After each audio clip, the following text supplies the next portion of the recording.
Farfesa MT Ladan ya karbi karamawa ta Niels daga alkalin alkalai ta Najeriya wato mai shari'a Kudirat Kekere Ekun a ranar 2 ga watan Disambar 2025 a wani gagarumin taro da ya haɗa ɗaukakar ilimin shari'a da kima ga ƙasa a Abuja a ranar Talata 2 ga watan Disambar 2025.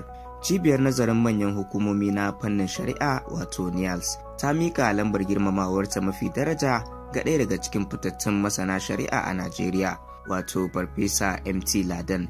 Bikin wanda aka gudanar da shi a sanannen wajen nan wato SM Ado Center da ke Abuja ya ƙara samun armashi da halartar alƙalan alƙalai ta Najeriya mai shari'a Kudirat Kekere Ekun wadda da kanta ta miƙa lambar girmamawar.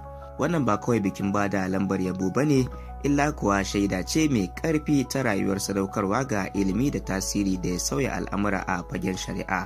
Farfesa MT Ladan ginshiki a harkar ilimin shari'a kuma marubuci mai tasiri a fannoni irin su dokokin muhalli, dokokin haɗin kan Afirka, dokar ƙasa da ƙasa, jurisprudence, dokokin makamashi da ICT, tallafin jin kai da dokokin kwatanci.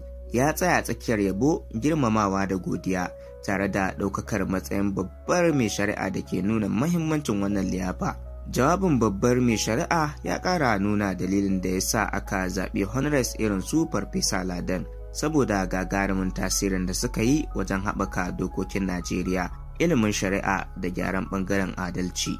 Lambar girmamawar NIALS ana tanadar ta ne domin mutane da suka nuna karfin jagoranci tare da yin manyan bincike ko rubuce-rubuce da suka ƙara haske wajen ci gaban harkar shari'a. Zaben Farfesa Ladan wanda Majalisar Koli ta cibiyar ta amince da shi ya fito ne daga shekaru masu yawa na binciken da ya kafa tubali, littattafan da suka yi tasiri da kuma rawar da ya taka wajen horar da manyan malamai da lauyoyin Najeriya na wannan zamani. Taron wanda ya samu halartar alkalai daga kotun koli, sanannun lauyoyi wato SANS, manyan malamai da manyan jami'an gwamnati ya kasance abin tarihi da ya dace da irin wannan daraja. An cika ɗakin taron da girmamawa, nutsuwa da kuma murna ta ilimi.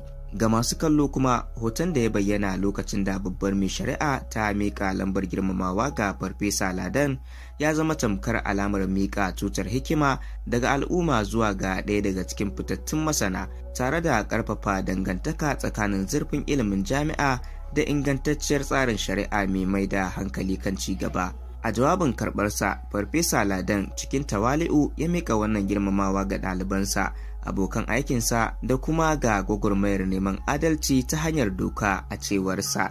Wannan na zo muku ne daga Umdaz Online TV tare da ni Abba Hassan.